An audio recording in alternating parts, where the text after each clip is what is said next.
Bien, nous sommes donc sur notre enseignement intitulé L'immutabilité de sa résolution.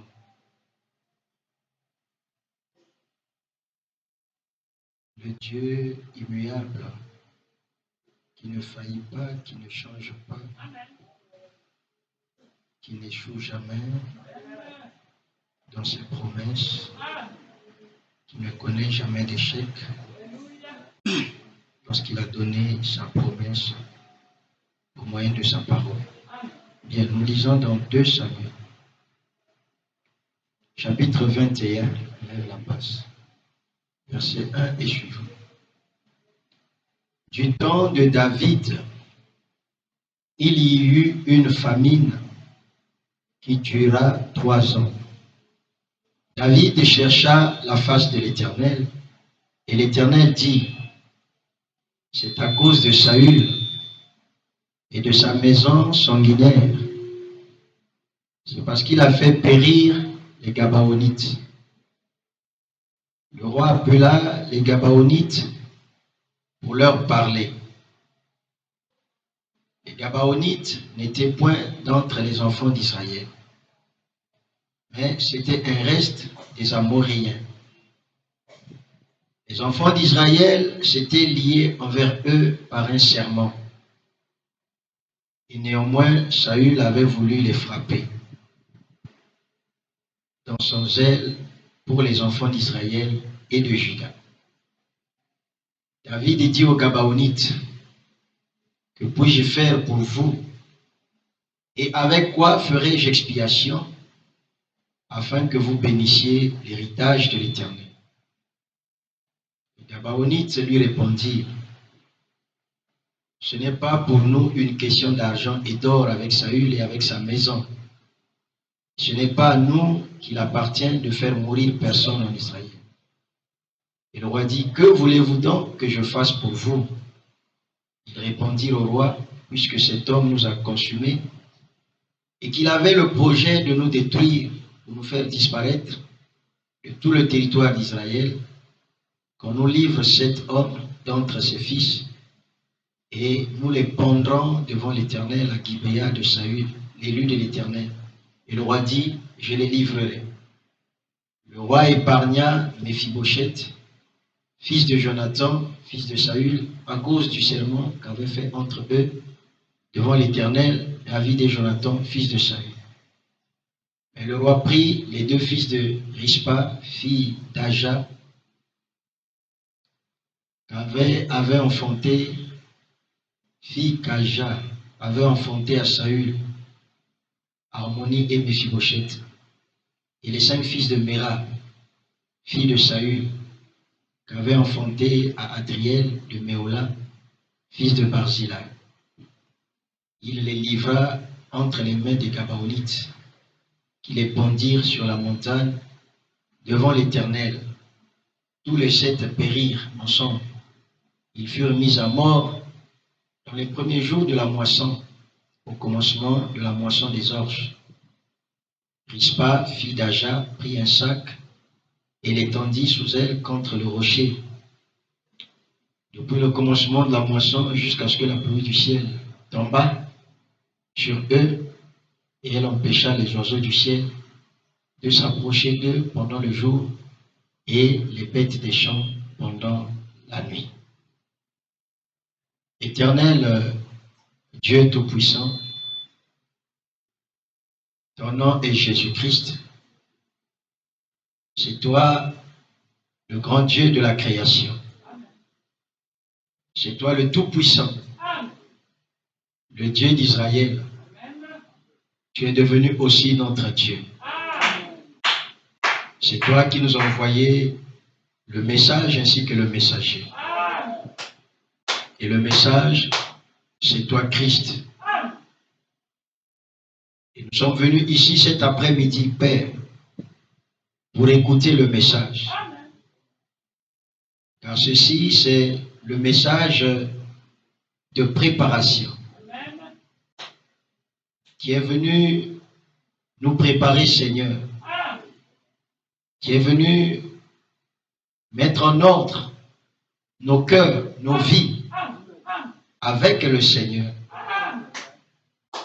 Parce que Jésus, bientôt, l'Église épouse s'en ira dans l'enlèvement. Comme dans toutes choses, il faut les préparatifs. Tu as envoyé la parole.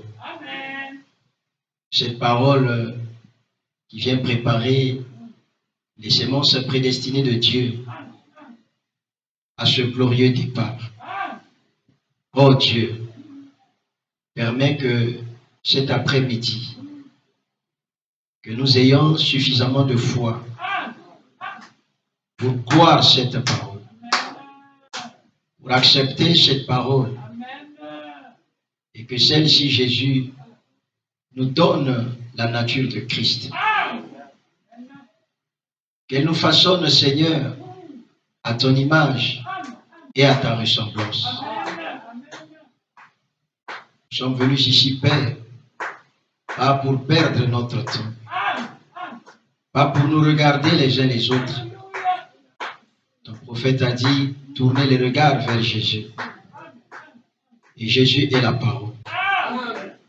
Viens nous aider, Seigneur, à tourner nos regards, mais alors les regards de la foi vers Christ la parole. Oh Dieu, aide-nous, Seigneur, car sans toi nous ne pouvons rien. Puisse ta parole nous délivrer du mal.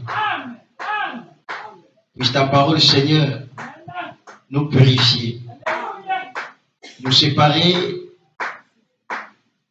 de toute la mondanité, de toute incrédulité,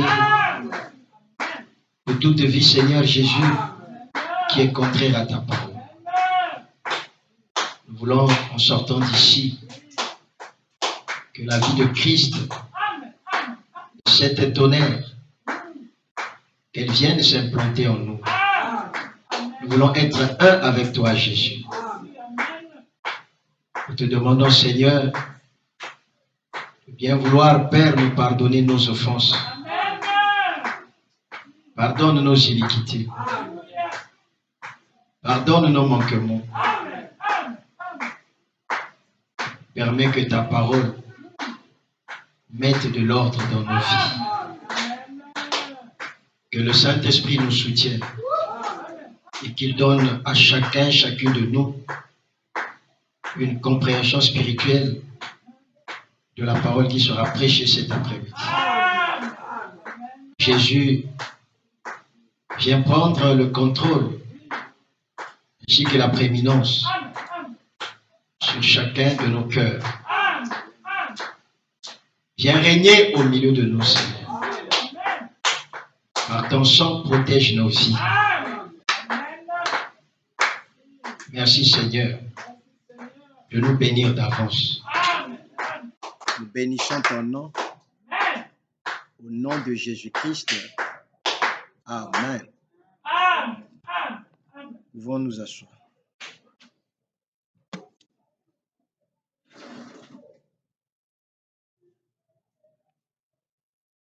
Bien. Nous allons continuer avec notre enseignement.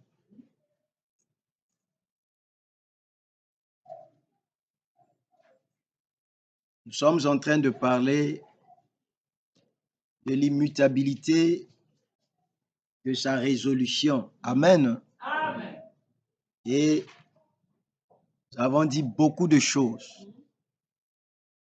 Ce soir, nous allons encore avancer pour ajouter quelque chose d'autre. Mais avant cela,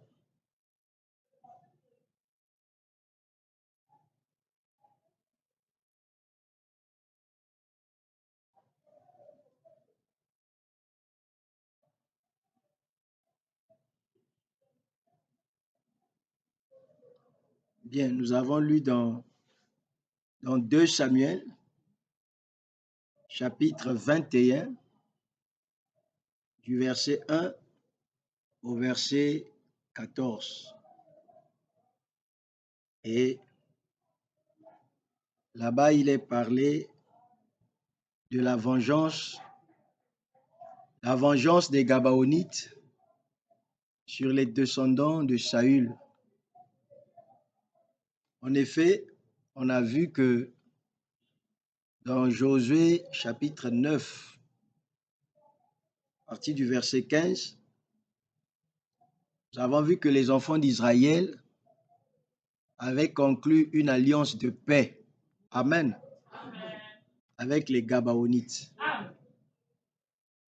Ils ont conclu une alliance.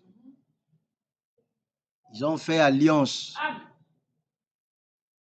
Et cette alliance, nous vous avons montré comment elle s'était faite. Nous avons montré comment est-ce que les enfants d'Israël traitaient alliance dans la Bible, dans l'Ancien Testament.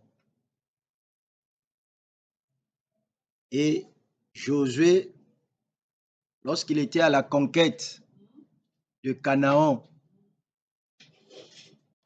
la terre de Canaan était habitée par plusieurs nations. Il y avait...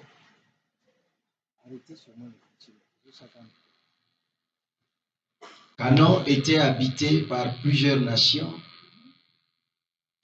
Et lorsqu'il était en train de faire sa campagne pour la conquête de Canaan, la Bible nous rapporte que Josué, ce grand chef militaire, ce vaillant guerrier, avait vaincu plusieurs rois puissants. Amen. Il avait renversé plusieurs nations. Il avait terrassé plusieurs nations, plusieurs rois. Aucune nation ne résistait devant Josué. Aucune nation ne pouvait tenir debout devant Josué. Amen. Nous avons vu que le prophète enseigne à l'Église que le livre de Josué, c'est un livre qui est comparable au livre des Éphésiens. C'est-à-dire que le livre de Josué parle de l'Église. Tout ce qui est dit là, dans le livre de Josué,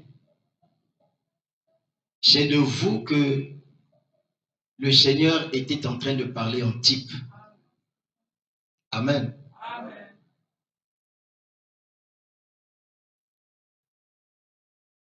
Vous savez, frère, moi, quand je lis la parole, je la lis peut-être pas comme vous. Peut-être que j'ai une autre grâce, je ne sais pas. Mais une chose est vraie, c'est que nombreux parmi nous n'ont plus le temps de lire la Bible et de méditer là-dessus. Dites Amen. Amen. Frère, ça ne sert plus à rien de vous prêcher des choses sensationnelles qui vont vous emballer. Vous savez, moi, il y a longtemps que j'ai dépassé cette étape. Moi, j'aime prêcher les choses qui sont capables de révolutionner vos vies. C'est-à-dire que le chrétien écoute la parole, comme ce petit garçon avait dit à sa maman, « Maman, ça c'est moi », en se regardant dans le miroir. Et le miroir de Dieu, c'est la parole. Tu dois être capable de t'identifier dans la parole. Quand tu écoutes la parole avec un entendement spirituel, pas de façon intellectuelle, pas de façon charnelle, pas le sang et la chair. Ça, tu viendras, tu as écouté un bruit qu'un pasteur a fait, tu sors, tu es le même. Dites Amen. Amen. Et lorsqu'on est vraiment décidé à rencontrer Christ, à écouter Christ, et qu'on ouvre son cœur pour que Christ vous parle, eh bien Christ va vous parler. Amen. Et vous aurez soif d'entrer en profondeur pour voir sa grandeur, voir sa magnificence. Dites Amen. Amen. Il faut que nous arrivions à dire, mais ça c'est moi. Que ce soit en bien ou en mal, mais ça c'est moi. Parce que regardez, avec vous ici, j'ai insisté sur les exploits accomplis par Josué. Amen. Les exploits lorsqu'ils ont traversé le Jourdain. Si du moins vous avez traversé le Jourdain de la mort en soi, passez à la nouvelle naissance. C'est en ce moment-là que chacun de nous est face à face avec Jésus. Josué n'a pas vu Christ, cet ange de Dieu, avant la traversée du Jourdain. Dites Amen. Mais c'est quand il traverse le Jourdain, il arrive de l'autre côté du Jourdain. Jéricho était de l'autre côté du Jourdain. Alléluia. Pendant qu'il s'apprêtait à monter un plan de conquête de la ville de Jéricho, la Bible dit, il a vu un homme. Il était seul, il méditait. Comment vais-je faire pour posséder Jéricho? Avec ses grandes murailles, surélevées. On dit Amen. Au vu des hommes, intellectuellement parlant, n'a pas calcul Yabomoto. Israël ne pouvait pas vaincre Jéricho. On dit Amen. Israël ne pouvait pas vaincre Jéricho. C'était une chose impossible. Jéricho dépassait Israël en nombre. Ils étaient plus nombreux que les Israélites. Les habitants de Jéricho, c'était des géants. Alors que les Israélites, c'était des hommes petits. Ils étaient petits de taille, petits en nombre. Les habitants de Jéricho, c'était des grands guerriers. Ils étaient formatés à l'art de la guerre. Ils étaient habitués à faire la guerre. Mais Israël,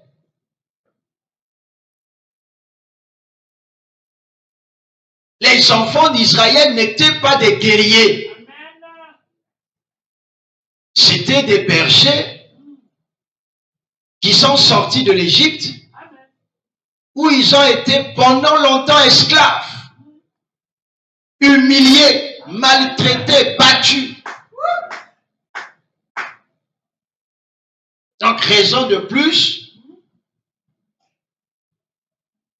pour qu'ils aient une morale faible. On dit Amen à la parole. Mais au lieu d'être faibles, ils ont été forts. Parce que Dieu leur a donné des leaders qui étaient très forts. Comme aujourd'hui, Dieu nous a donné un leader qui était très fort. C'est William Branham. Qui n'a jamais reculé devant un seul obstacle. Qui ne s'est jamais plaint. Qui n'a jamais pleurniché. Qui n'a jamais eu peur. Mais qui fonçait toujours. Et qui avait toujours des victoires.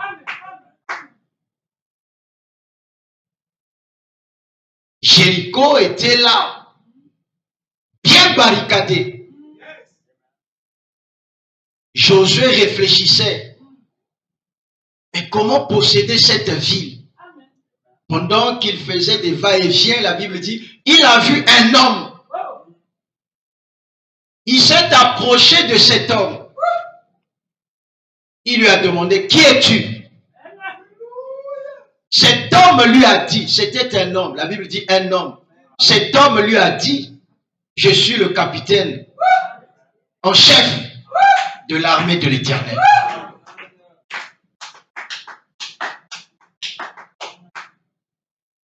Et par la révélation, Josué a compris qui était cet homme. Je suis le chef de l'armée de l'Éternel. Il a compris que c'était l'ange de l'Éternel. Il a compris que c'était Dieu lui-même. Alléluia. Parce qu'il avait déjà dégainé son épée. Il dit, tu es qui? Prêt à affronter. Non, je ne suis pas un ennemi. Je suis votre chef. Je viens afin de combattre pour vous. Combattre à vos côtés. Afin de vous aider à vaincre. À briser cette énigme qui est dans ta tête. Parce que tu te poses des questions. Comment puis-je vaincre? Comment puis-je faire tomber les murs de Jéricho? Avec le marteau, c'est pas possible. Avec les mains, c'est pas possible. Comment puis-je faire? J'ai vu tout ça, des questionnements. J'ai vu tout ce que tu te poses comme question. Tu te demandes, là, comment je vais faire pour vaincre? J'ai vaincu le roi des Amoréens. J'ai vaincu le roi de Sion. J'ai vaincu le roi de Bashan. Tous ces rois puissants, je les ai vaincus. Maintenant, je suis devant Jéricho. Je n'ai jamais vu une ville barricadée autant que Jéricho. Mais je fais comment? Tous les 100 pas de Josué, il méditait. Il s'attendait à l'inspiration de Dieu. Il s'attendait à une révélation directe de Dieu. Alléluia. Et pendant qu'il était dans l'attente, madame dit, vous recevez ce que vous méditez. Ce sur quoi vous méditez, c'est ce qui vous arrive. Tu médites sur quoi? Sur quoi tu réfléchis? Dites Amen.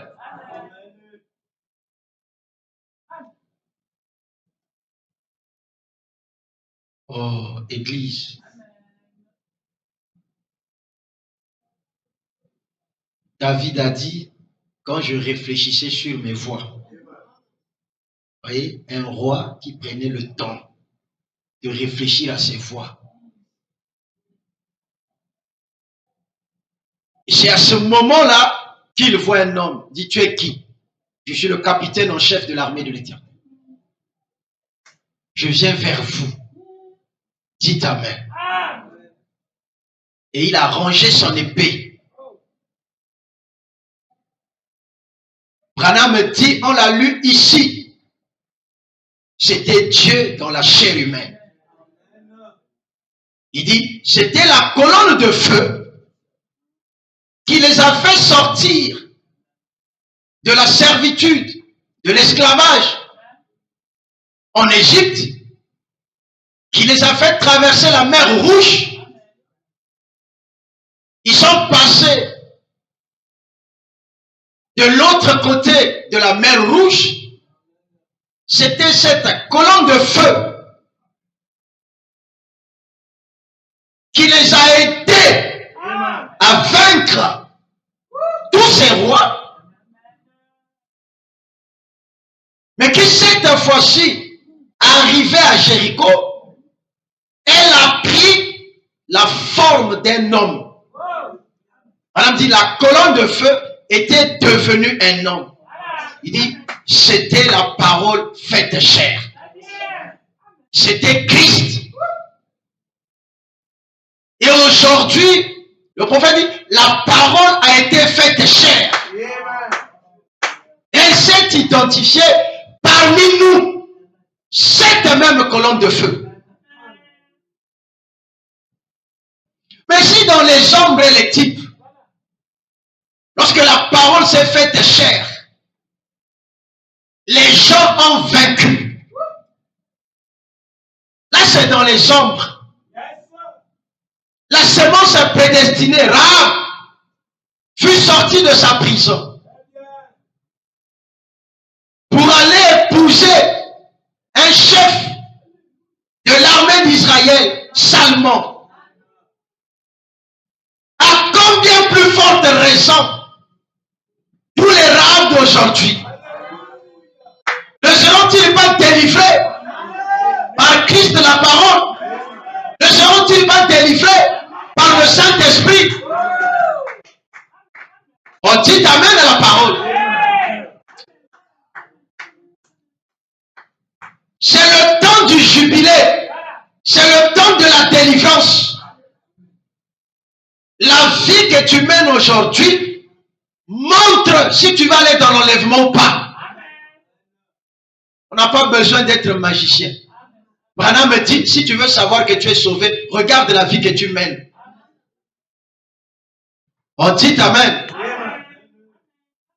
Regardez l'église. C'est la preuve que les gens aiment plus le monde que Christ. Mais les fidèles des fidèles, ils sont là tous les jours. Cette vie suffit à démontrer. Dites amen à la parole.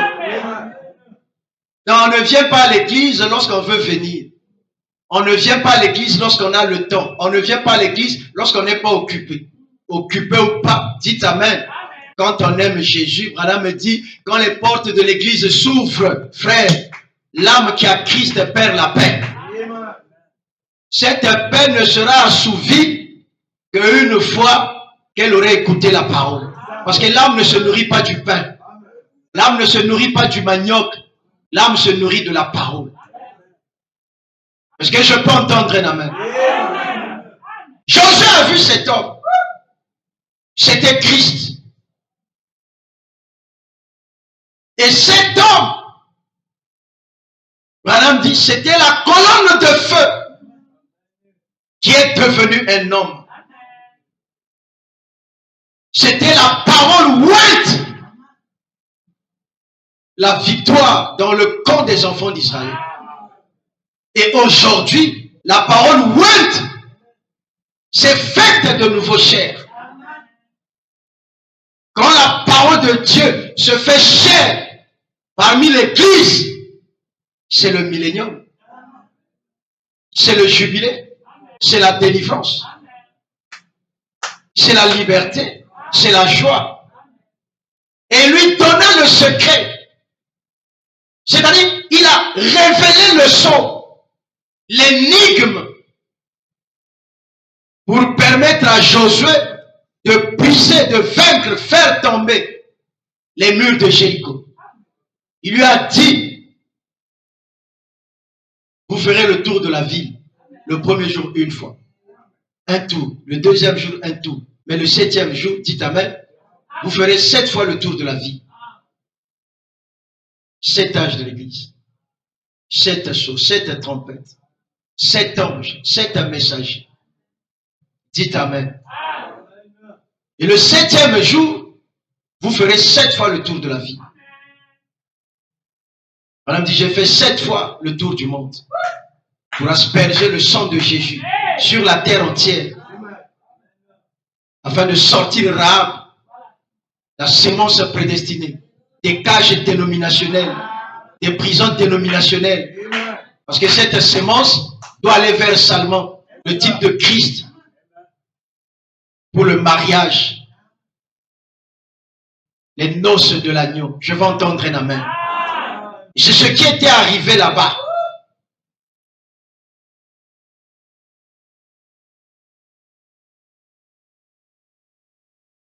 Oui, le cri de l'archange, ce cri qui sort les morts des tombes des prisons. C'est le 7e sceau. Alléluia. Alléluia. Madame dit, tout ça c'était les ombres et les types. Mais regardez comment est-ce que les ombres étaient fortes.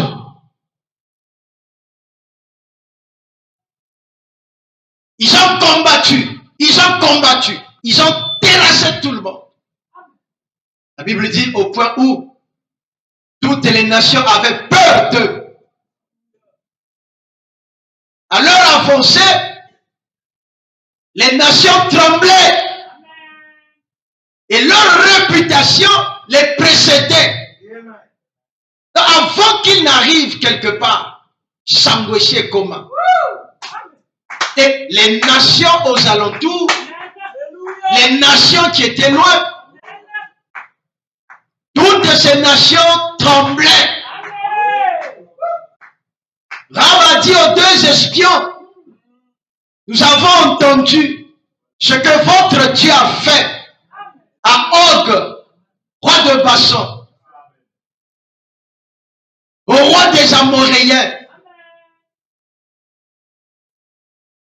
Et tout le peuple de Jéricho est en train de trembler. Les anciens de Jéricho, le roi de Jéricho, tous tremblent. Promettez-moi, s'il vous plaît, pour vous avoir fait du bien, pour vous avoir caché dans la toiture. Promettez-moi que quand vous allez rentrer à Jéricho, vous épargnerez ma vie. On dit Amen.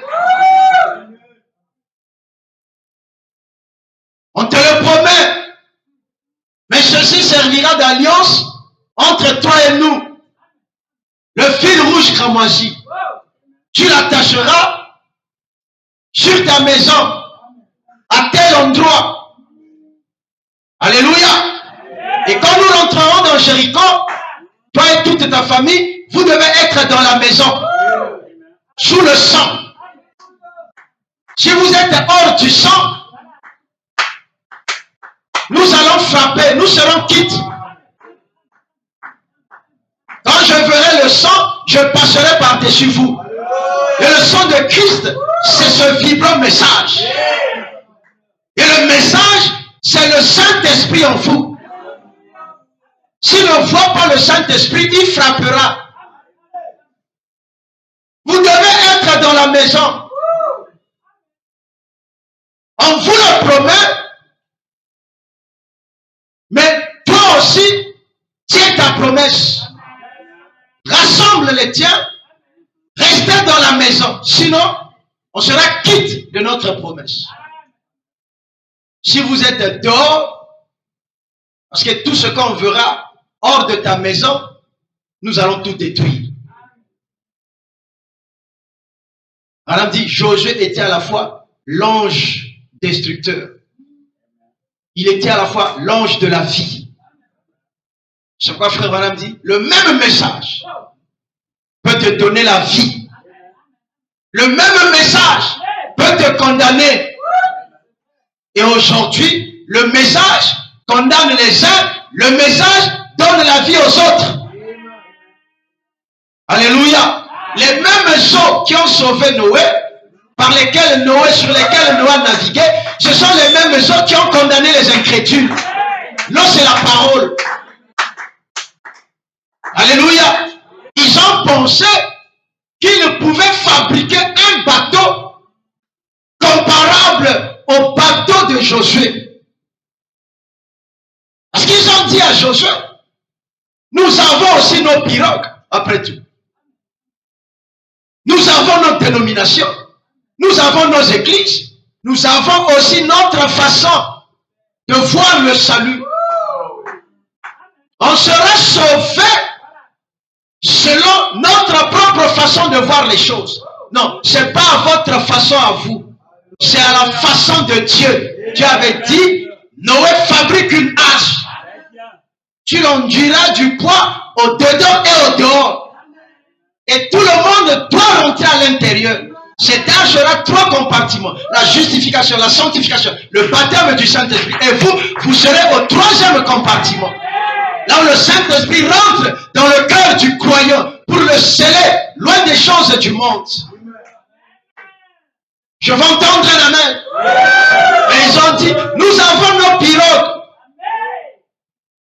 Si seulement si ta fameuse pluie est arrivée, nous foguerons sur les eaux de la pluie. Mais ils ne savaient pas à quel type d'eau ils devraient avoir affaire. Est-ce que je peux entendre un amen? Je peux entendre un amen? Certains, quand la pluie tomba, il y a eu une inondation.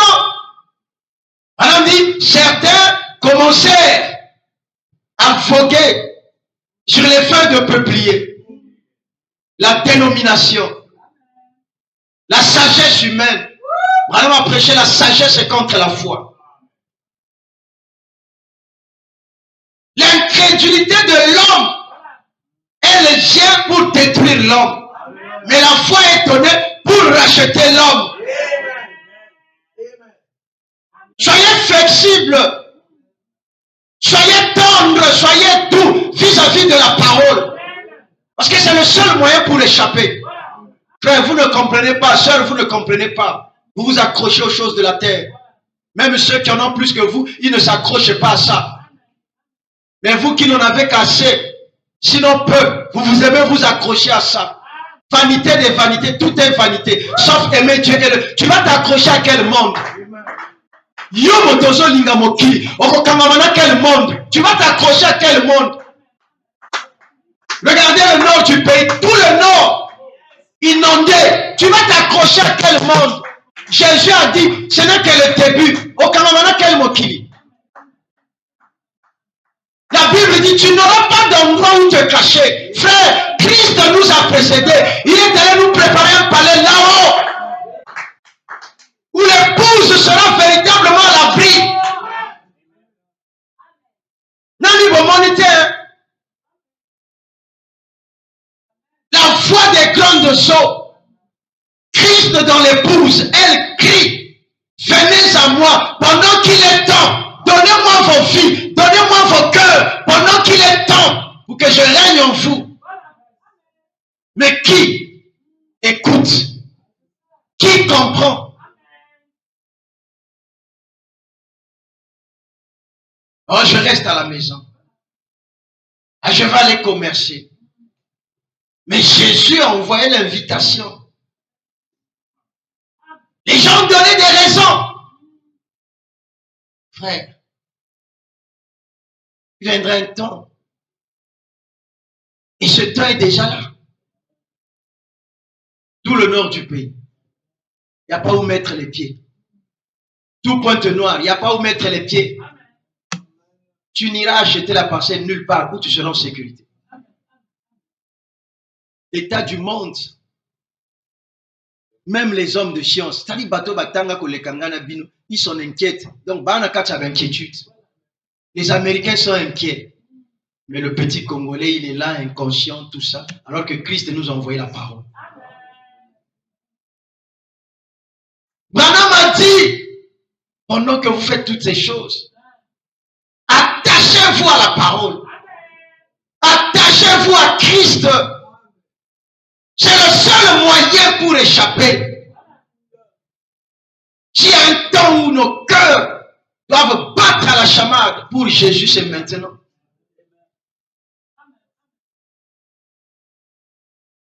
Alléluia. J'en dis, nous avons nos bateaux, nous avons nos pirogues. On va faire à notre façon. Je vais entendre un amen. Et ils sont tous morts. Le 17 mai, on dit amen. Noé rentra dans l'arche et il ferma l'arche.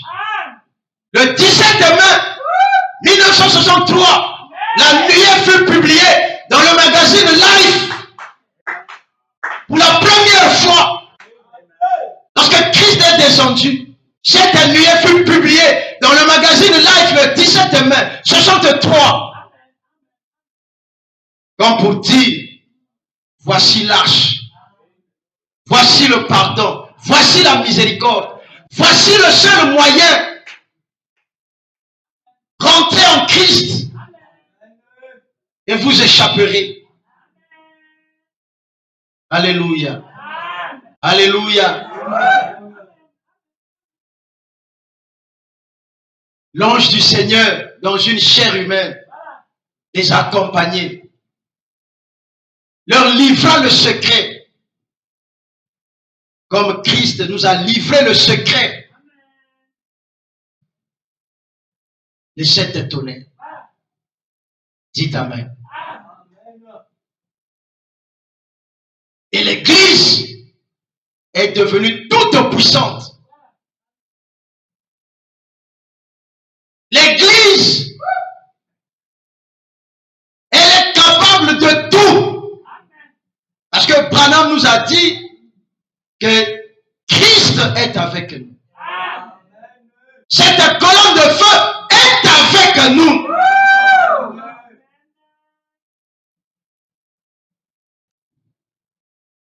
Mais il manque les Josué. Dites Amen. Les Josué font défaut pour voir les exploits de Christ.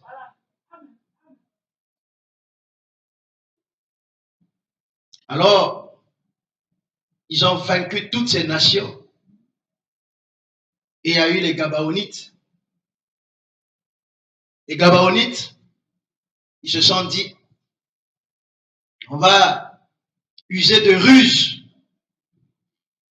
pour apaiser la colère d'Israël.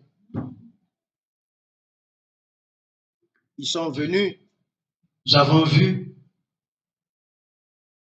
l'artifice que les Gabaonites ont utilisé pour tromper Josué et les anciens d'Israël.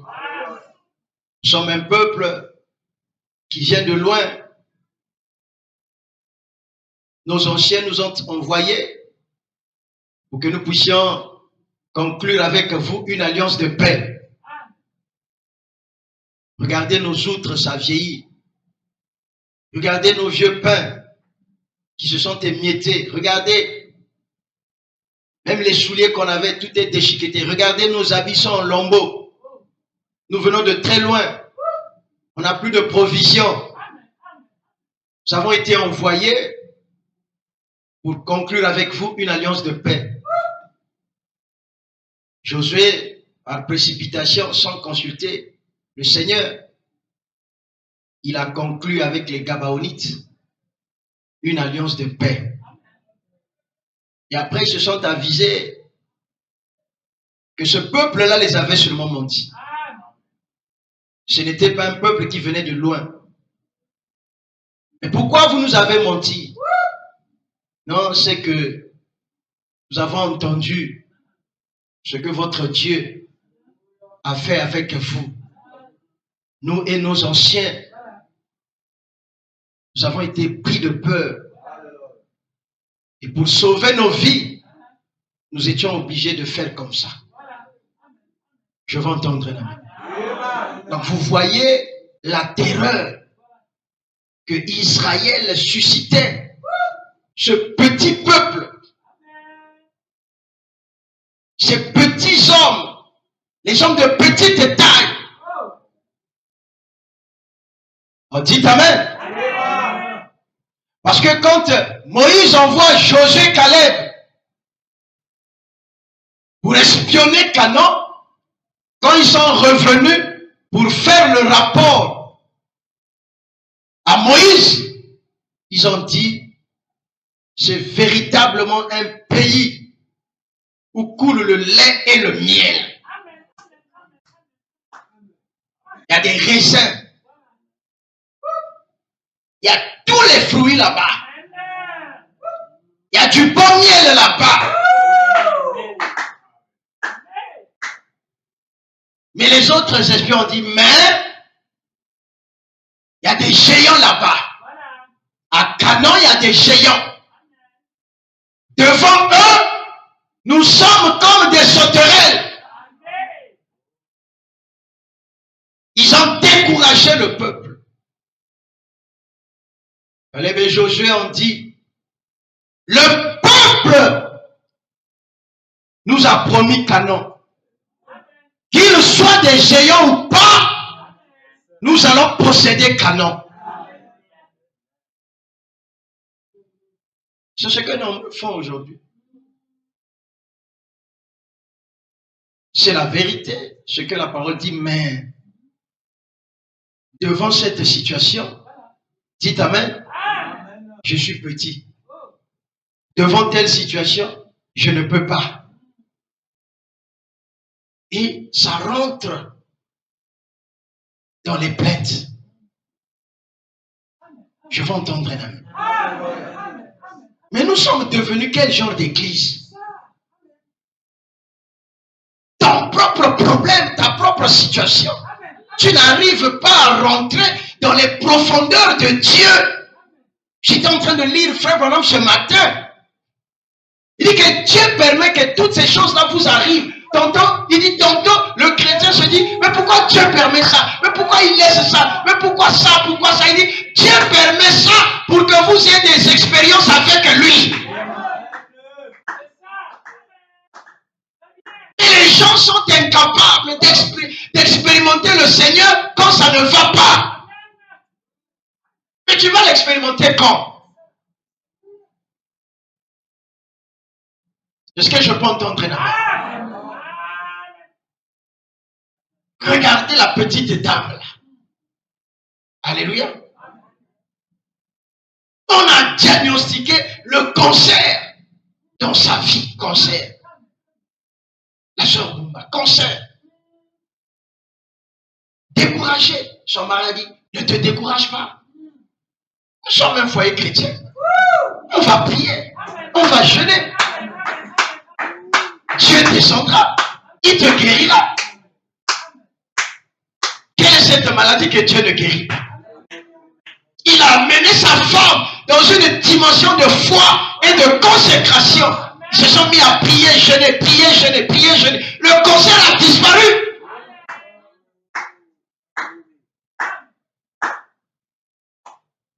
Et comme je le dis, quand vous faites tout ça, il faut vous à bien. Sinon, tout ça multiplié par zéro. Il y a des gens qui font toutes ces choses-là. Mais ils n'avancent pas. À mon changement, ma paix. Vous êtes nombreux là. Ils ma paix. Dans ma famille. Partout. Avoir un cœur pur. Il faut craindre Dieu. Il faut respecter l'homme que Dieu a créé à son image et à sa ressemblance. Respecter les serviteurs de Dieu. Respecter les frères. Respecter les sœurs. Tu es là, monsieur, dame, dans la chambre, vous parlons mal des frères de l'église, des sœurs de l'église. Tu crois que Dieu ne voit pas? Quand tu veux jeûner pour ta situation, est-ce que tu as arrangé ça? Les gens veulent voir la gloire de Dieu. J'étais en train de dire le dimanche là-bas, ce que les Guinois ont, c'est que Bazana Bonzambe, ce que vous n'avez pas ici. Bino na Brazzaville. Ici, on a beaucoup plus des croyants ou des chrétiens circonstanciels. C'est-à-dire que tu es là, parce que ça va. Parce que ça va. Diabla Yaka, pour frapper au barin. Yono comme on a déjà liwa. C'est un mona qui liwa. Il faut être poussé à bout. Il n'y a pas de choses que Dieu ne fait pas. Il n'y a pas de choses que Dieu fait. Hein? Nakota quarantaine dans mon chinanga. J'ai une femme. J'ai une femme comme toi. Et toi, tu es un homme, yoka, constitutionnellement parlant, biologiquement parlant, yoka moi si, yoka moi si dans ma classe. Yoka. Mais ici, ce n'est pas quelque chose de physique. Hein. C'est spirituel. Mais qu'est-ce qui peut pousser un homme à faire ça si ce n'est la soif de voir Dieu? Je ne te dis pas de faire 40 jours de jeûne. C'est pas ce que je suis en train de te dire. Moi, c'est Dieu qui me l'a dit à moi et à ma femme. Mais parce que quand Dieu te dit de faire une certaine chose, tu dois le faire.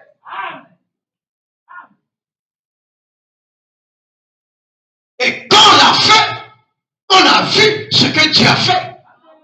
Sur tous les plans. Et vous pensez que quoi? Vous lisez là, on vous dit que Josué a fait ceci. C'est toi. Et toi, tu rentres à la maison, tu dors tranquillement. Alléluia. Non, frère. Tu dois réfléchir comme David. Hein? Le juge à la perruque blanche, Christ, il a quitté l'éternité. Cette pierre de scone qui servait à l'introduction des rois en Angleterre, c'était Christ. La pierre s'est détachée du haut d'une montagne. Daniel a vu cette pierre sans le concours d'aucune main. C'était à la fin des temps. Elle a roulé. Elle a traversé les âges. Et à la fin des temps, elle est devenue la révélation de Jésus-Christ. La révélation vient pour stimuler. La révélation vient pour réveiller. La révélation vient pour donner la force, donner la santé. La révélation vient pour te montrer qui tu es. La révélation vient pour te montrer qui est Dieu. La révélation vient pour te montrer ce que Dieu est venu faire en ce temps de la fin. Et Dieu t'a dit tout ça. Paul disait, je vous ai donné tout le conseil de Dieu, mais nous avons compris qu'après lui, les sceaux devaient être brisés afin que nous ayons tout le conseil de Dieu. L'homme habilité a dit, je vous ai donné tout le conseil de Dieu, c'est William Marion Branham. Et frère Branham dit, je vous ai dit tout ce que Dieu m'avait montré.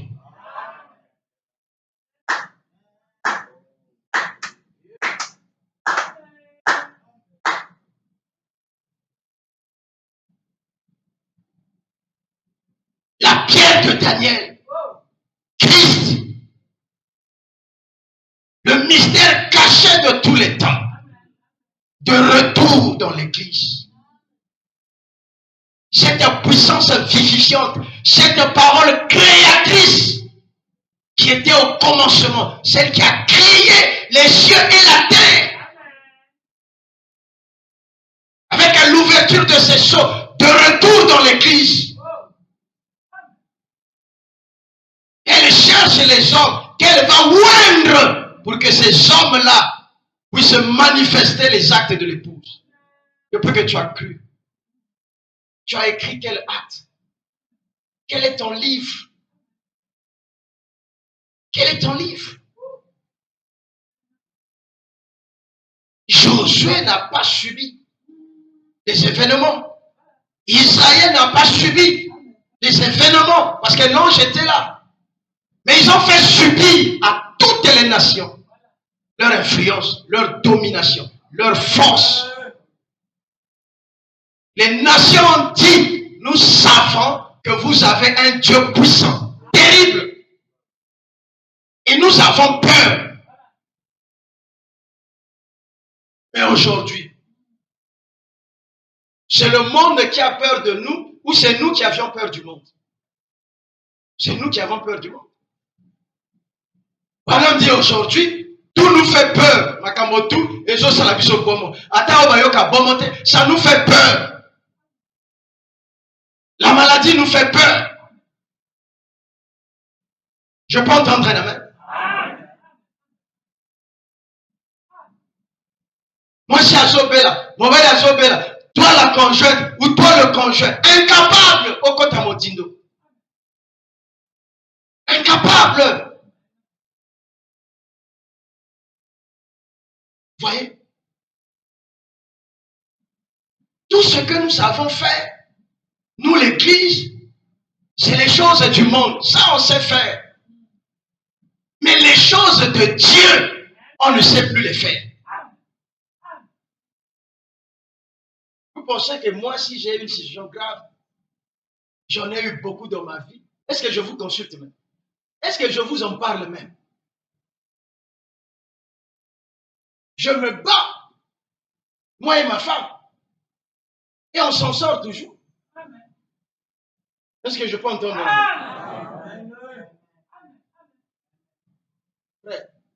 C'est un monde d'adversité, c'est un monde d'opposition, c'est un monde d'obstacles. Les murs de Jéricho sont érigés partout. Tu fais les affaires, il y aura le mur de Jéricho. Tu cherches le travail, il y aura le mur de Jéricho. Mais il n'est pas dit que c'est impossible pour toi de faire tomber le mur. Tu veux avancer, la muraille de Jéricho te fera obstacle.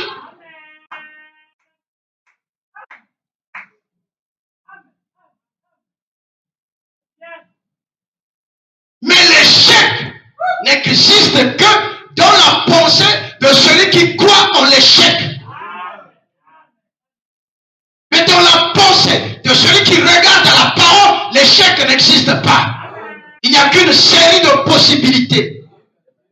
Les illimités épousent.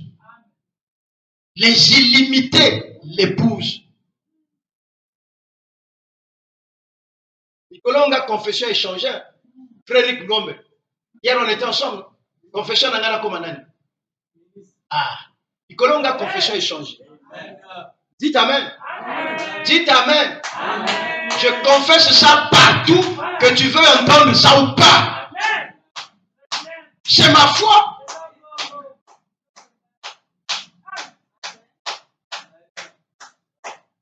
Je crois en l'excellence.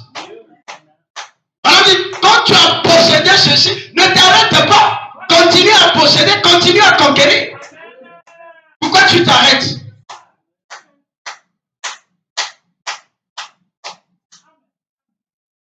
Qu'est-ce que Dieu ne peut pas faire?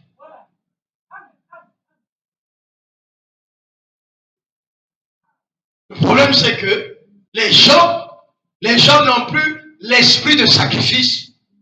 Ils veulent que les gens viennent se sacrifier à leur place.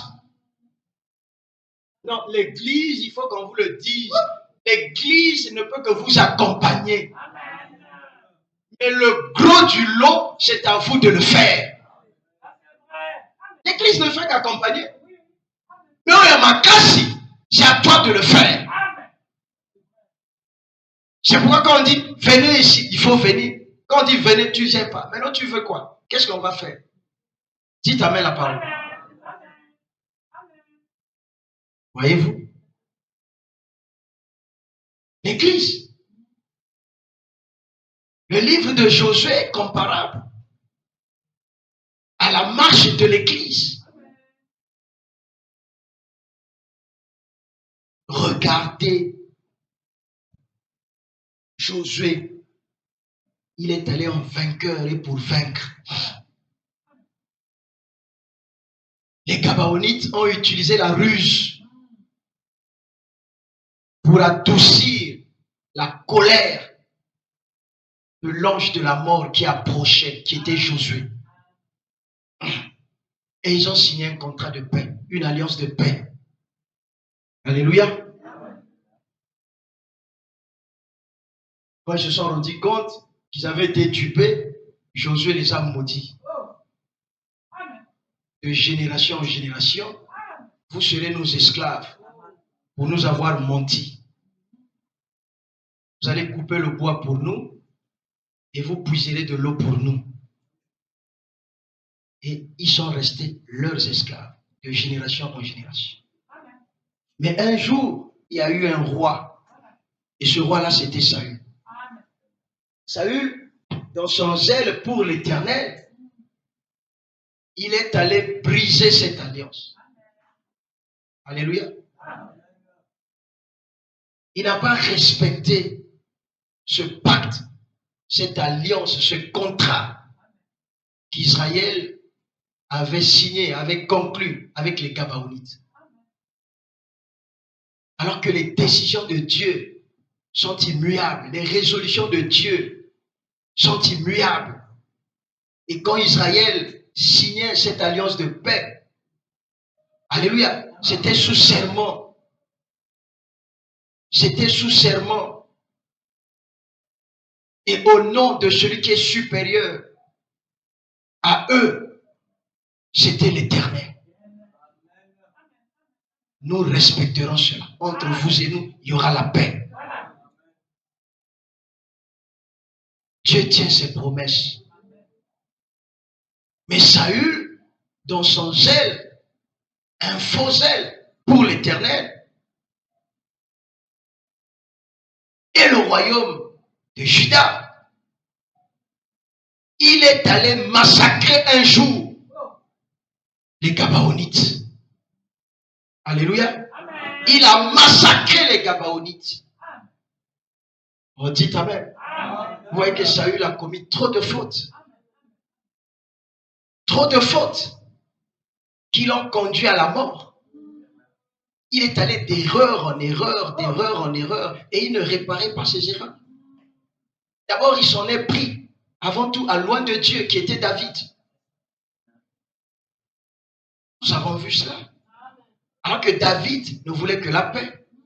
David ne voulait que le servir. La Bible dit, ne cherchez pas à vouloir du mal à votre frère qui est assis paisiblement à côté de vous. S'il a Dieu, Dieu te confondra. Vous pensez que tous ces gens-là qui, comme on voit là dans les réseaux sociaux, qui empoisonnent les gens, tout ça par haine, par méchanceté, par jalousie, mais regardez leur fin. C'est les femmes là que vous voyez dans la rue, c'est les papas là que vous voyez dans les rues, folles là, tout ça en train de souffrir comme rien. Frère Branham me dit, okoki kobuka mibeko ya sena moi tango nyonso te et espérer t'en sortir. Et que tout le temps tu enfreins les règles du jeu. La vie c'est comme un jeu. La vie c'est comme un jeu. Et chaque véritable jeu a des règles qu'on n'enfreint pas. Le football a des règles qu'on n'enfreint pas. Si tu enfreins cette règle-là, il y a soit la pénalty ou carton rouge, tu sors, ou carton jaune, avertissement. Dis Amen. Si tu mets le but avec ta main, ça ne sera pas compté. On va te donner un carton jaune. Et la vie, c'est comme un jeu. Dis Amen. Et l'arbitre, c'est Dieu lui-même. Il a établi des règles. Soyez juste, soyez honnête, soyez loyal.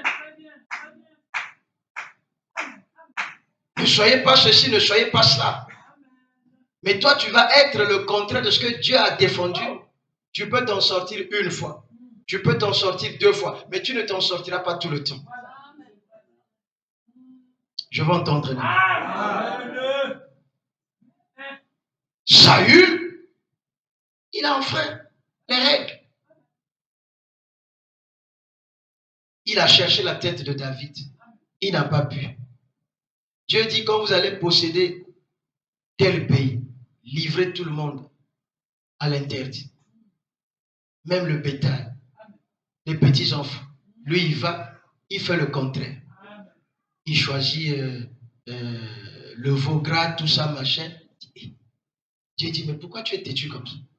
Mais j'avais dit que tout ce qui appartient à ces nations-là, ces Amalécites-là, c'est frappé de malédiction. Je t'avais dit de vouer ça à l'interdit. Oh non, Éternel, j'ai vu que c'était des veaux gras, donc j'ai voulu mettre ça de côté pour t'offrir ça en reconnaissance. Est-ce que c'est ce que moi je t'avais dit? C'est ce que moi je t'avais dit. Et c'est ce que le prophète dit. Ceux qui ont bâti ma paix, okosuka ma paix. Pour arrêter cette hémorragie-là, ce mal-là, c'est la repentance. c'est la repentance. La réparation. Regardez, ça ne s'arrête pas là. On dit Amen. Il va. Pourtant, il savait. Parce que c'était écrit dans les archives des enfants d'Israël. Cette histoire-là leur était racontée de bouche à bouche. Ils savaient qu'entre Israël et les Gabaonites, il y a une alliance de paix. Ils ont toujours vécu côte à côte et en paix. Mais lui, dans son zèle, pour les enfants d'Israël et pour les enfants de Juda, il les massacre. Il fait de Dieu un menteur. Il fait de Dieu un menteur. Il a brisé l'alliance de Dieu. Dites Amen. Il a affaibli Dieu. Mais il avait été dit que entre vous et nous, il y a la paix et il y aura toujours la paix. Sauf que nous, on sera vos esclaves pour vous avoir trompé. Et vous ne nous tuerez pas. Ils ont juré. Ils ont prêté serment qu'il y aura la paix entre Israël et les Gabaonites. Et les décisions de Dieu sont immuables. Quand Dieu a dit tout ce que vous demanderez en priant, si vous le croyez, vous le verrez. Il ne peut pas changer cette décision. C'est immutable, c'est immuable. C'est résolution, c'est décision, c'est promesse. Quand ça vient de Dieu, c'est Dieu qui t'a dit ça. Ça ne peut pas faillir. Ça ne peut pas échouer. Ça ne change pas. Rien ne peut arrêter cette décision-là. Parce que cette décision, c'est sa parole. Cette décision, c'est sa volonté. Cette décision, c'est sa promesse. Or, ces promesses sont immuables. Ces résolutions sont immuables. Mais Saül veut montrer le contraire. Et en le faisant, la Bible dit, la malédiction s'est abattue sur Israël.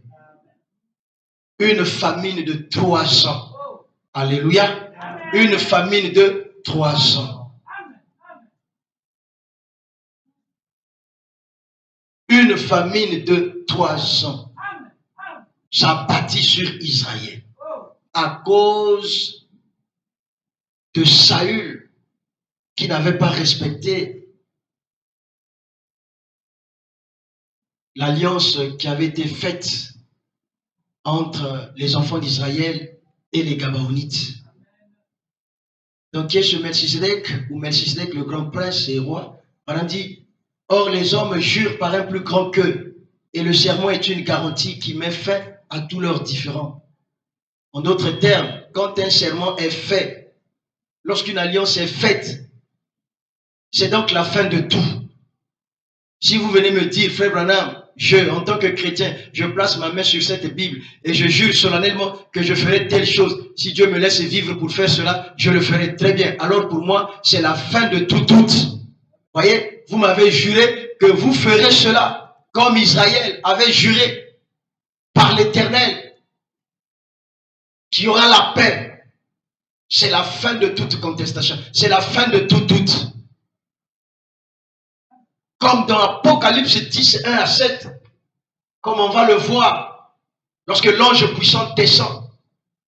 Dites Amen. Il a posé un pied sur la mer, un pied sur la terre, et a levé sa main droite au ciel. Il a juré par celui qui vit au siècle des siècles, lorsque ces choses s'accompliraient, il n'y aura plus de temps. Il a juré par l'Éternel. Il a juré que quand les sons seront révélés, il n'y aura plus de temps. que celui qui est sur le toit ne descende pas. Que celui qui est en forêt reste en forêt. Que celui qui est dans la ville sorte de la ville s'il le peut. Il n'y aura plus de temps. Il a juré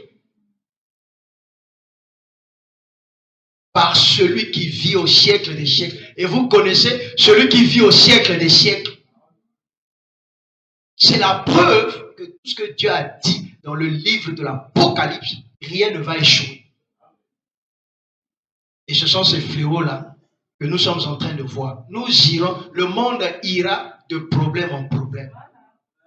Vous dormez, vous vous réveillez, coronavirus. Vous dormez, vous vous réveillez, oh, grippe aviaire. Vous dormez, vous vous réveillez, oh, la maladie de ceci. Vous dormez, vous vous réveillez, oh, inondation. Vous dormez, vous vous réveillez, les forêts brûlent. Vous dormez, vous vous réveillez, les guerres, le terrorisme, ceci, cela. Dites Amen. Point de paix pour l'âme de frivolité. Dites Amen. Madame dit le seul moyen pour échapper, Isaka Sangomalam, pour échapper au jugement divin qui s'abattent sur la terre, il n'y a que le message. On dit Amen. Ouais, que même le corona a aussi emporté des grands serviteurs de Dieu. Donc il faut être dans la parole. Est-ce que j'entends un amen? Ce grave péché commis par Saül entraîna la malédiction sur Israël. Donc une famine de 3 années s'était abattue sur Israël. 3 ans.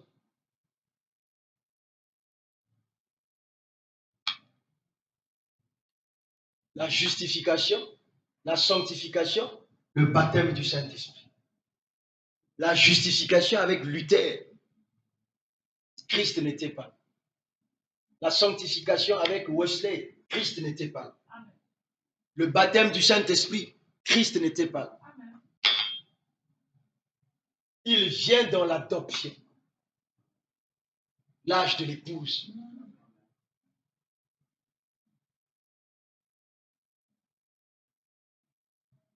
Trois années de famille. Amen. David demande aux Gabaonites ce qu'il faut faire pour expier ce péché commis par Saül qui a suscité la colère de Dieu. Amen. Les Gabaonites, la Bible dit, c'était un reste des Amoréens. Qu'est-ce que je dois faire pour que vous, les Gabaonites, vous puissiez bénir, dites Amen, l'héritage de l'Éternel? Que les Gabaonites bénissent l'héritage de l'Éternel. Nous avons compris que les Gabaonites, c'était le type de l'Église des nations. Voyez-vous, nous ne connaissions pas Dieu. Nous ne connaissions pas l'Éternel. Nous ne connaissions pas Christ. Et d'ailleurs, quand il est venu pour la première fois, il n'était pas venu pour nous. Il était venu, dit la Bible, pour les brebis égarées d'Israël. Et Israël lui tourna le dos. Christ a même dit, oh Jérusalem, combien de fois j'ai voulu te rassembler, comme la mère poule rassemble sa couvée, ses poussins. Mais puisque vous ne m'avez pas écouté, des jours viendront à vous. Des jugements viendront à vous. Des temps mauvais viendront à vous. Il a proclamé les malheurs. Il a proclamé les fléaux. Et quand les jours sont venus à Israël, c'était le général romain Titus qui les a massacrés en l'an 70 de notre ère. Parce qu'ils n'ont pas voulu écouter. Quand vous rejetez le message de votre jour, tout ce qui reste, c'est le jugement. C'est le châtiment. Israël a rejeté son message. Son message, c'était Jésus-Christ. Et Jésus était venu avec le baptême du Saint-Esprit. Mais ils ont voulu rester dans la loi, la tradition juive, la Torah. Ils ont rejeté la grâce. Et la grâce n'est que grâce pour ceux qui la reçoivent en tant que grâce. Et comme l'épouse juive vers laquelle il était venu la rejeter, dit Amen, Paul dit, il a tourné ses regards vers les nations. Et là, à la croix, dit Amen, la bénédiction fut transmise au petit frère. La bénédiction qui était celle de Manassé fut transmise à Ephraïm, le grand frère. C'est pourquoi Jacob a croisé les bras.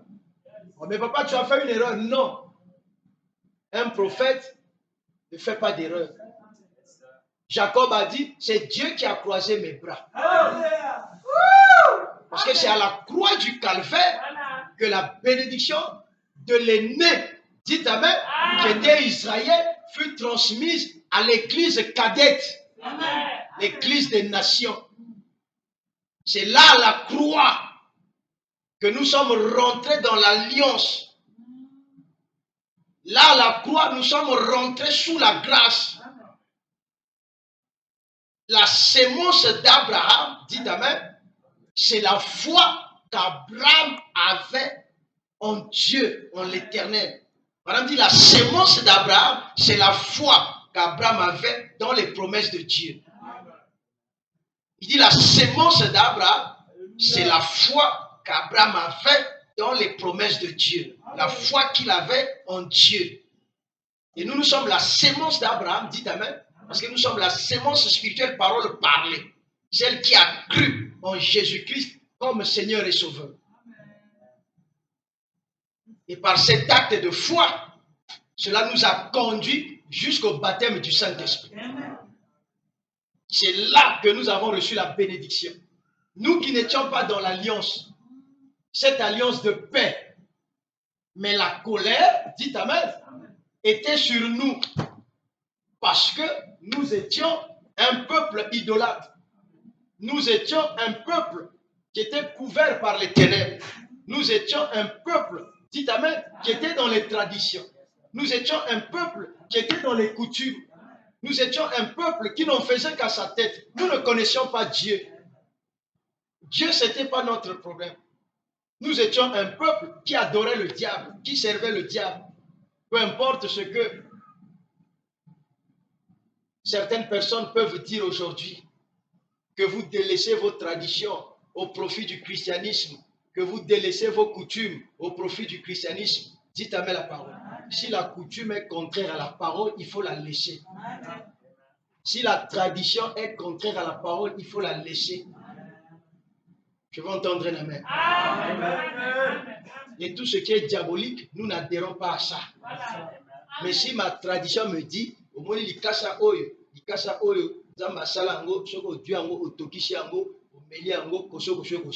si c'est démontré que aussi là, dites Amen. Et ce qui est comme que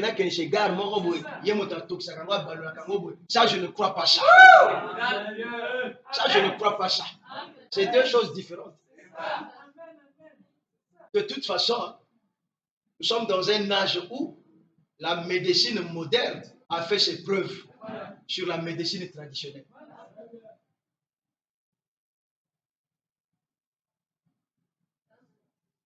De même, quand je vous le dis, parce que moi, je ne fais pas des choses comme ça.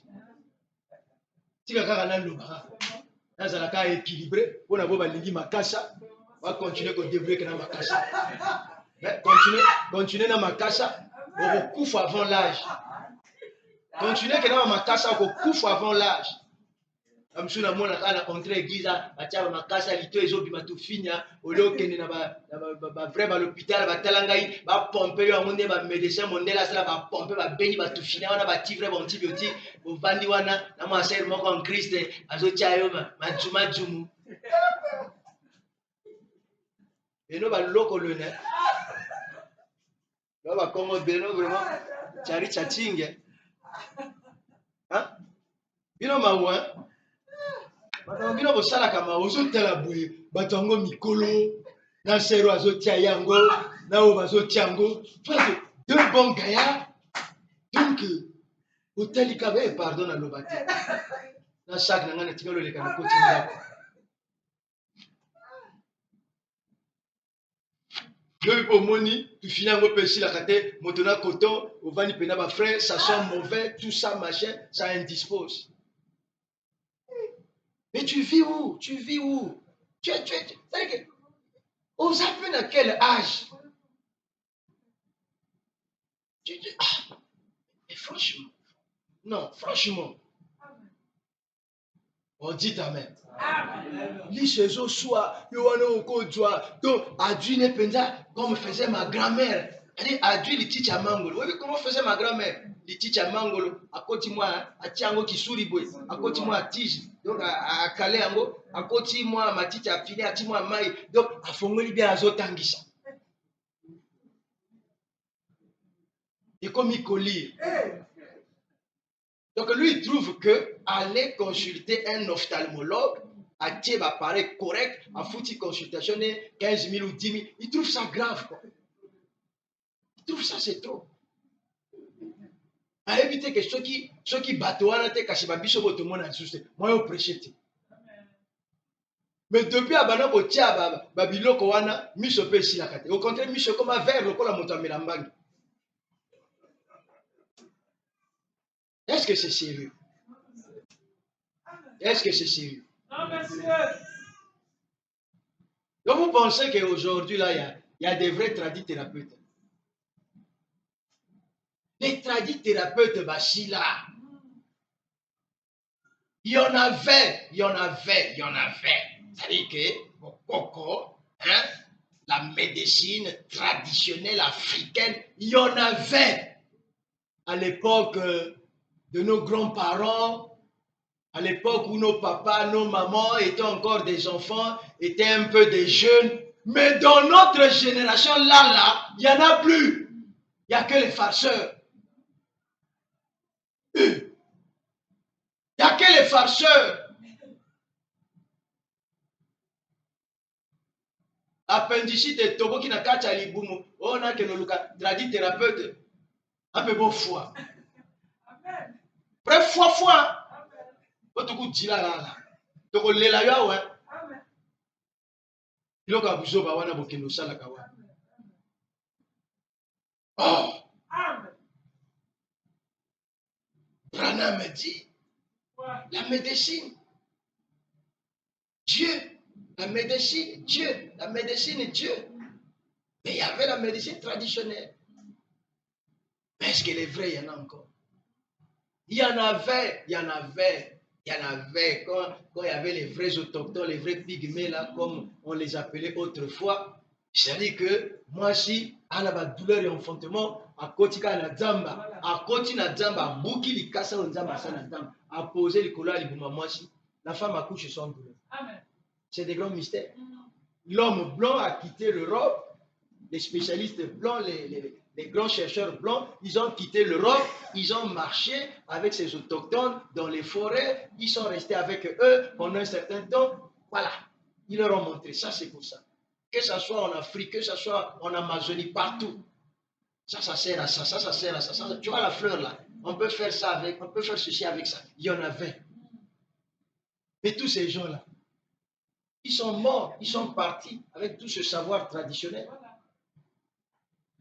Donc quand je prêche, il faut me comprendre. Ce n'est pas que je sois contre ça, mais je m'insurge contre l'esprit des gens d'aujourd'hui. C'est-à-dire, bateau batikali lelo baka ba farceur. Donc je vais continuer avec l'anda bango. Ah, au baby, hein? Au baby. Est-ce que je peux entendre? Amen. Écoutez un peu, je vais lire quelque chose. Et il est 19h. Je vais lire quelque chose et on va sortir. Prenez la brochure le Dieu immuable, agissant de façon inattendue. Prêché en 1962. Le Dieu immuable, agissant de façon inattendue. Le Dieu immuable, agissant de façon inattendue. Voilà. Prêché en 1962. Suivez. Je vais vous lire une citation, après on va sortir.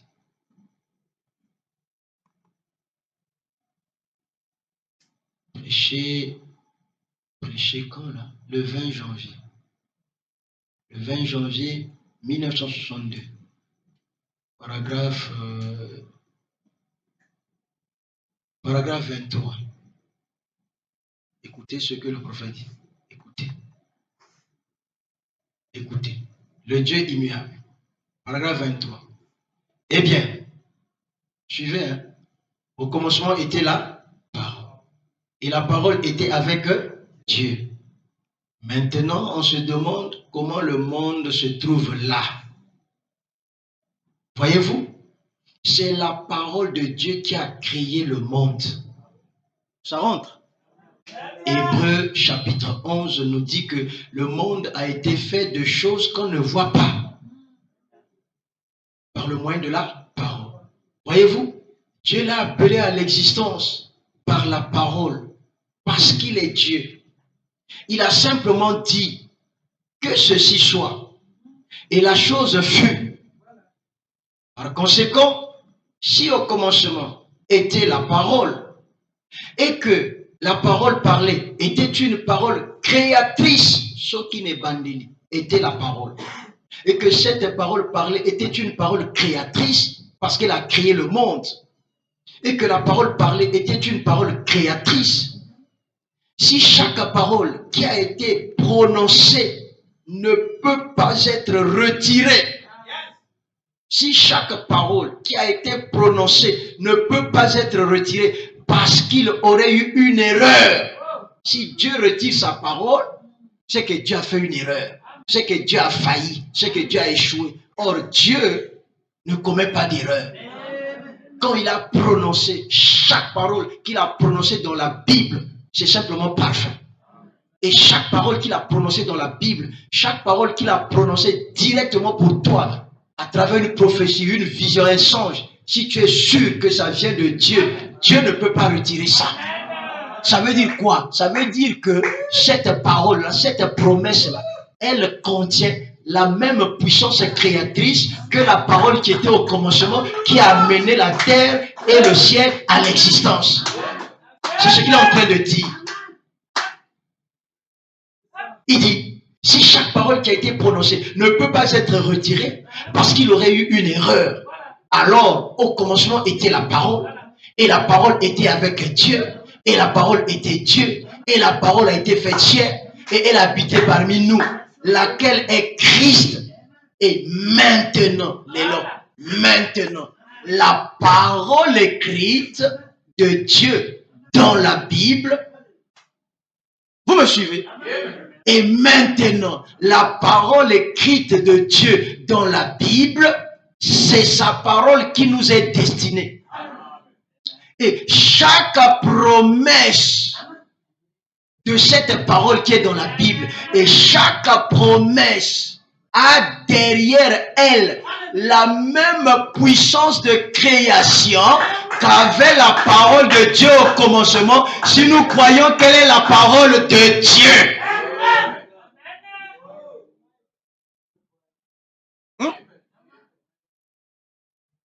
Et maintenant, la parole écrite de Dieu dans la Bible, c'est sa parole qui nous est destinée. Contenu dans la Bible, dans la parole.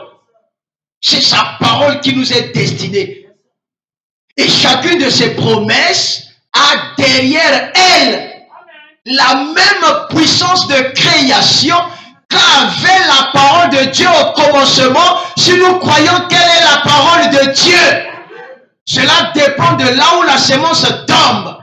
Si elle tombe dans la terre, une terre qui peut créer l'humidité, dites Amen, ou la nourriture tout autour de la promesse de Dieu, cela manifestera chaque promesse faite par la Bible. Eh bien, l'attitude mentale correcte envers toute promesse divine de Dieu manifestera cela. Si vous regardez simplement à cela et prenez soin de la parole comme il faut, en effet, c'est le Dieu infini qui l'a prononcé, la parole de Dieu. Elle ne saurait échouer. Chaque promesse de Dieu, dit le prophète, contient la même puissance créatrice qu'avait la parole au commencement lorsqu'il a dit que la lumière soit, que la terre soit, que les arbres soient, que ceci soit. Et cela amena chaque chose à l'existence. La parole créatrice. Aujourd'hui, cette même parole que nous avons en forme de Bible, en forme de brochure, elle contient la même puissance créatrice. Si vous croyez que c'est la promesse de Dieu, si vous croyez que c'est la parole qui est envoyée pour vous, votre attitude mentale envers ces promesses-là produira la chose. Ça veut dire quoi? Ça veut dire que quelle que soit la chose qui me dérange, quel que soit l'obstacle, la muraille de Jéricho qui est devant ma vie, la famille wana babalakate, famille wana, ils sont condamnés à la pauvreté. C'est un démon, c'est un esprit qui contrôle, dites amen, la richesse de cette famille. Mais si moi je crois la promesse biblique, la promesse de la parole qui dit que Christ est mort pour que moi je sois riche, j'arrose cette promesse. Je crois cette promesse. La puissance créatrice qui est derrière cette promesse brisera le démon qui contrôle la richesse de la famille. Et dans notre famille, on ne se marie pas. Je ne sais pas aussi ce qu'on a fait. Mais si je crois que Christ a payé le prix et il m'a délivré et il m'a béni de toutes les bénédictions du royaume de Dieu et de la terre, dites amen. J'arrose cette promesse, la puissance créatrice qui est dans cette parole va faire tomber ce Goliath. Et tu toucheras ta bénédiction. C'est ça le mystère. La parole est puissante. La parole est Dieu. C'est pourquoi les gens ont arrosé la promesse jusqu'à aller dans la salle d'opération. L'homme a arrosé la promesse.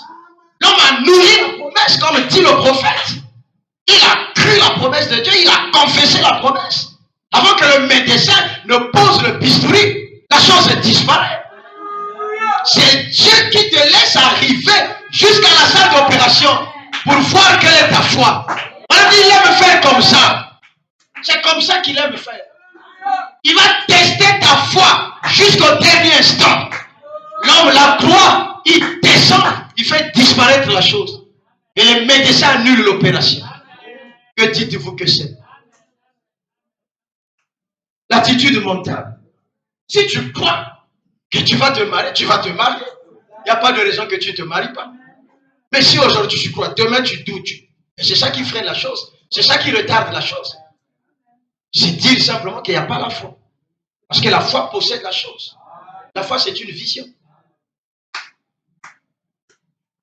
Il n'y a aucun obstacle qui peut s'ériger devant l'épouse. Voilà le message pour finir pour ce soir. Nous allons continuer le vendredi. Il n'y a rien. En apparence, vous avez des obstacles. Mais Dieu dit, je vous ai placé ici pour contrôler chaque circonstance de la vie. Quand vous avez échoué, dites amen.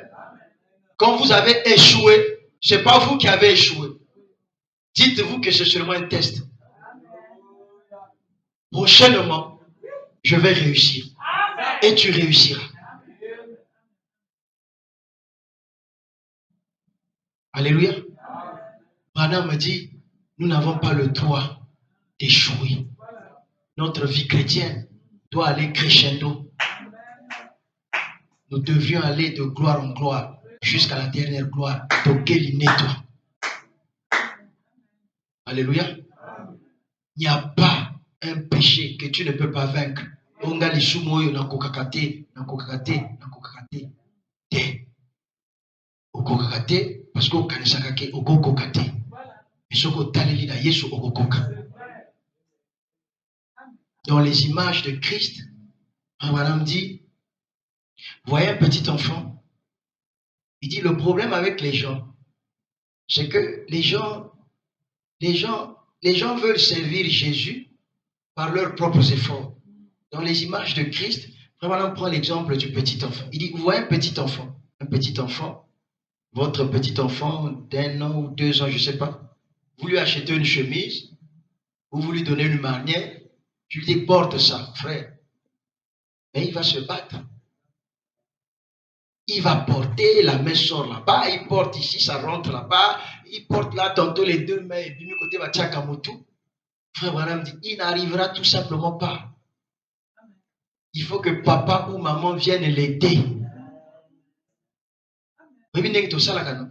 Aujourd'hui, là-bas, au plié manche, aujourd'hui, il faut qu'on est au côté, et bimi, aujourd'hui, au tinmutu, et bimi, aujourd'hui, il faut qu'on côté, et bimi. Il faut que papa ou maman vienne l'aider. Il faut que son grand frère vienne l'aider. Il dit, c'est la même chose avec la vie chrétienne. Quand vous n'arrivez pas, ne faites pas semblant d'arriver.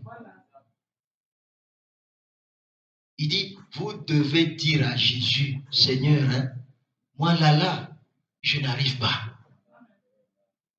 Viens m'aider. On ne te demande pas de forcer la vie chrétienne. On ne te demande pas de par tes efforts de chercher à plaire à Jésus. On te demande d'être ouvert vis-à-vis de Jésus.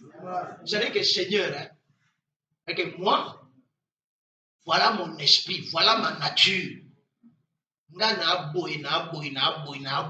Tu le dis avec beaucoup de regrets, avec beaucoup de remords. Mais je ne veux pas de ça.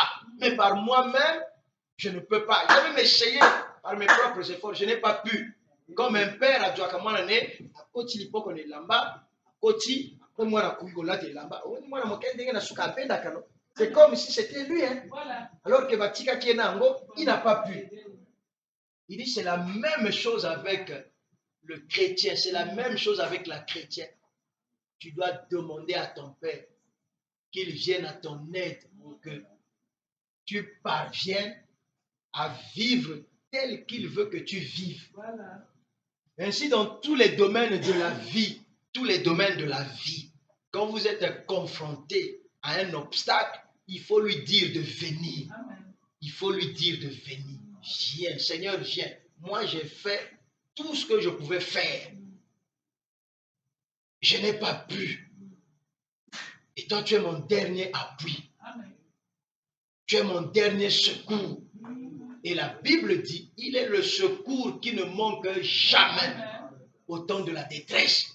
Il est le secours qui ne manque jamais quand tous les espoirs sont épuisés. Branham dit, comme c'est un Dieu fidèle, il viendra. Le facteur sincérité. Dites Amen là-bas. Ainsi, Saül, c'est là qu'on va commencer le vendredi, pour avoir brisé l'alliance, il a introduit la malédiction dans Israël. Une famine de 3 ans et demi s'est abattue dans Israël. Et on l'a vu, David arrive au trône, il y a la famine en Israël. David demande aux Gabaonites, David cherche la face de l'Éternel. David se rend compte que c'est à cause de ce que Saül avait fait, à cause du péché de Saül. Qu'est-ce qu'il faut faire? Les Gabaonites disent, puisqu'il a voulu exterminer, tous les Gabaonites, qu'on nous donne 7 hommes de la maison de Saül pour que nous puissions les pendre devant la montagne de l'Éternel qui est à Gibéa de Saül, l'élu de Dieu. Alléluia. Amen. 7 hommes, 7 messagers, 7 âges de l'Église, les 7 esprits de Dieu, les 7 cornes de Dieu. Le sang de Jésus dans chaque âge, qui était son message pour chaque âge, pour le salut des croyants dans chaque âge de l'Église. Et c'est ça qui a fait l'expiation. 7 hommes. 7 messagers, 7 prophètes, les 7 yeux de Dieu, les 7 esprits de Dieu, les 7 cornes de Dieu. La corne, c'est la puissance. Alléluia. Amen. La corne symbolise la puissance. Et chaque messager a mené l'Esprit de Dieu. Chaque messager était l'œil de Dieu. Chaque messager a mené le son message qui faisait l'expiation, comme aussi Branham l'a fait. Branham aussi est venu avec sa corne. La puissance de Dieu qui l'a accompagné et qui a accompagné son message. Voyez-vous? 7 hommes. Saül a regardé. Il dit, bon, mais je prends les 2 enfants de Rispa. Les 2 enfants de Rispa, ce sont les enfants que Saül a eus avec sa concubine, qu'on appelait Rispa. Il a pris les 2 enfants de Rispa et il a pris les 5 enfants de la fille aînée. On dit Amen. Amen. De la fille aînée de Saül, qu'on appelait, je crois, Adriel. C'est ça. Il a pris ces 5 enfants. Et nous avons vu le dimanche. Pourquoi il a pris ces 5 enfants? Faites attention dans la vie. David était loin de Dieu. David était un prophète. Mais à cause de ce qu'on lui avait fait dans le passé, la Bible dit, il a épargné Mephibosheth. Donc quand il choisit les descendants de la maison de Saül, il épargne Mephibosheth. Mephibosheth, on l'a vu, était l'enfant de Jonathan. Et Jonathan était le meilleur, était l'enfant du roi Saül, le meilleur ami de David, qui aimait, la Bible dit, Jonathan aimait David comme son propre cœur. Et Jonathan a fait alliance avec David, une alliance de paix. Nous avons vu tout ça. Et quand il s'est agi de proposer les 7 descendants de la maison de Saül qu'il faut sacrifier, il a épargné Jonathan. Ouais, que Dieu veille sur ses promesses, Dieu veille sur ses alliances. Sa parole ne faillit jamais. Ses alliances n'échouent jamais. Sa parole qu'il t'a donnée, c'est son alliance avec toi. Dieu doit la tenir. Mais il va choisir les 2 enfants que le roi Saül a fait avec son makamou Rispa. Et il choisit les 5 enfants pour faire 7 que la fille aînée de Saül avait fait avec l'enfant de Barzillai, comme on l'a vu. Pourquoi? Mais parce que la fille aînée de Saül, comme on l'a vu le dimanche surpassé, c'était la femme que David devait épouser. Et au moment de la donner à David, le roi Saül change. Il dit non, non, non, moi, je ne te donne pas ma fille. Je ne te donne pas ma fille. Il prend sa fille, il donne à l'enfant de Barzillai. Je veux entendre un amen. Amen. Je crois que c'est Adriel. Hein? Il donne à Adriel, l'enfant de Barzillai. Il ne tient pas parole, il ne respecte pas. Vous voyez que Saül, c'était quelqu'un qui ne respectait pas sa parole, qui ne tenait pas sa parole. Et c'est le type de Satan. Satan n'a pas d'amis. Satan ne tient pas parole. Tu traites alliance avec lui, il va te duper, il va te tromper. C'est un menteur depuis le commencement. Mais Dieu tient sa parole. Dieu, c'est l'opposé de Satan. Satan a cause de ça, le dit que bon, tout ça, l'alliance, là, comme ça, est riche. Hein? On peut s'en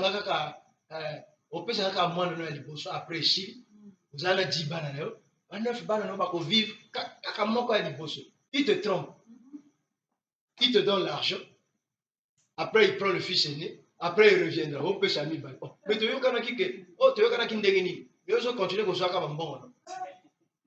Tu veux continuer à se faire bon. Il faut que tu es coincé. C'est-à-dire qu'il t'a eu dès lors que tu as accepté de signer. Dès lors que tu avais accepté de signer, il savait que c'était un contrat de dupe. Mais Dieu, il fait exactement ce qu'il dit. Dieu est fidèle. Dieu est loyal. Dieu ne ment pas. Dieu ne trompe pas. Alléluia. Amen. Il dit, si vous me servez, je vous servirai. Ce qui monte à ça, il y a solo pendant dans ma belée. De tout son cœur, de toute son âme, de toutes ses forces. Amen. Bien. Est-ce que je comprends? Nous, on a bon biso de s'allier de toutes nos forces. Monter ma casse, azo salepso makamba bien.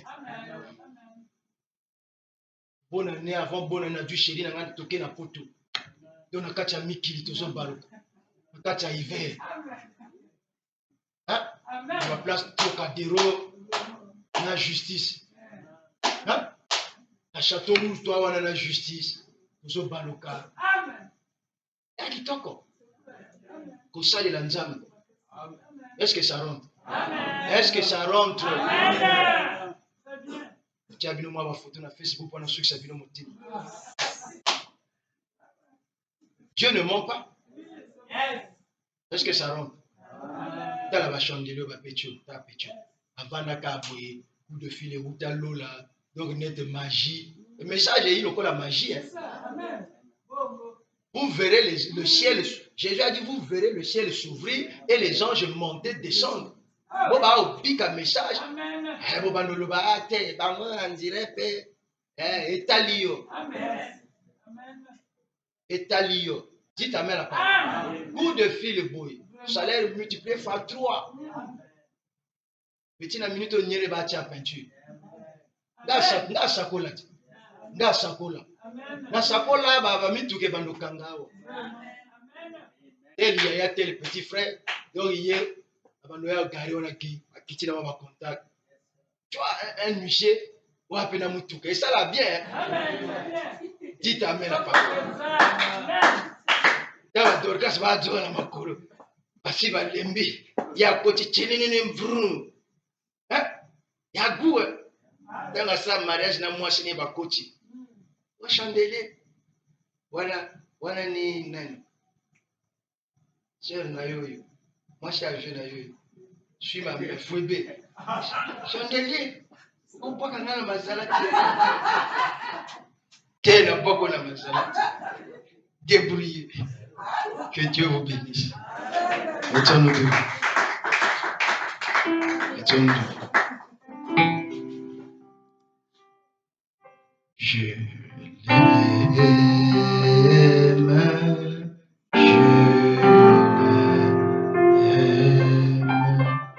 parce qu'il m'aime.